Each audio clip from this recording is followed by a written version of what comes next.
Ayan, good morning. So, ano po ba ang natutunan ko from Mass today? Actually, ang ganda po ng messages ni God today from us in Mass. So, number one is all about integrity. Our external life should be aligned with our internal beliefs. Ayan. So, napakasimple lang naman ito. Kaya, kung ano po ba ang mga paniniwala nating dapat ito ang gawin, ito ang turo ng Diyos, dapat yun po ang pinapakita natin sa external na pamumuhay po natin. Kaya dapat talaga magkaroon tayo lagi ng integridad sa pang-araw-araw nating pamumuhay.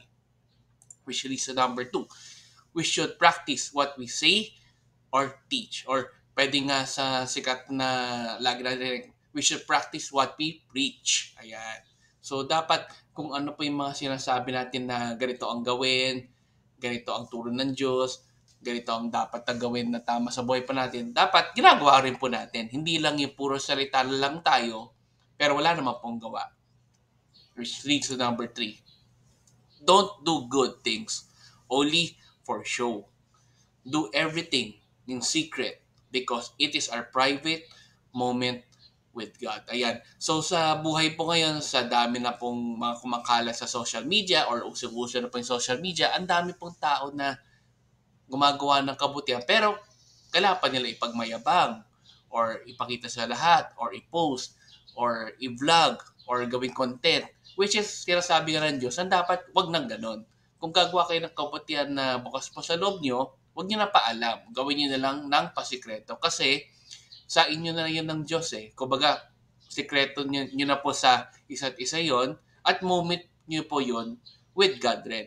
Saka sinabi rin ni Father kanina na tandang-tanda ko na kapag gumagawa nga tayo ng kabutihan in secret, talagang ang biyaya or reward ng Diyos na ibibigay niya sa atin, pasikreto rin or in secret.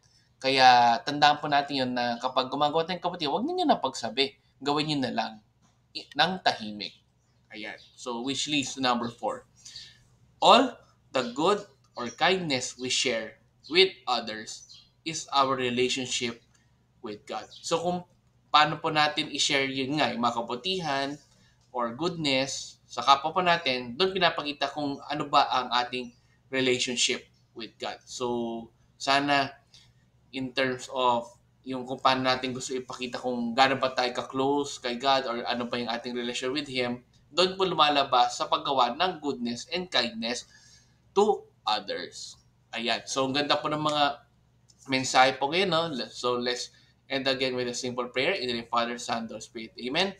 Lord, sana po ay lagi po kami makagawa ng kabutihan sa kapwa po namin in silence or in secret. At wag naman po namin palam sa iba. At kung ano man yung aming relationship with you, lagi po namin mapakita yon in doing goodness and kindness to others.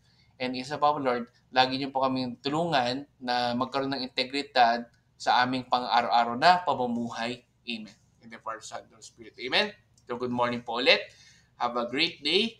God bless. And let's end again with a simple Thanksgiving daily thank you prayer.